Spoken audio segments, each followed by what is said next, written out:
前一阵嘛，去互丰台扫派供电帮乌白达引起社会讨论。环境部长彭启明强调讲，针对水面型的供电，伫咧年底进前就会讨论制定环评标准。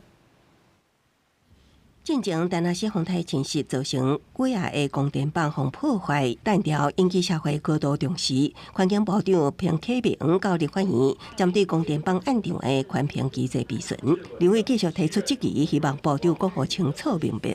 请教部长，您回头想，您是否认为过去光电产业的这个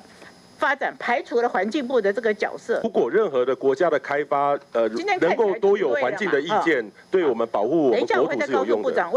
彭启明强调，希望伫年底进前透过科学讨论，佮收集各方意见，提出水面型供电案场需要做环评的标准。也可以提出来台湾自己的水面型光电的多大面积的环评，所以目前我们是朝向我们开放的态度，也希望可以列在我们的未来环评的这个细项的规则里面。国际也有没有把它列为应办环评的事项，或仅针对一定规模以上的光电设施，采用相对密度低的管制措施。另外，伫乌山头水库供电帮清洗引起讨论，彭启明也搁一摆表示，经过检测，水库水质无异状。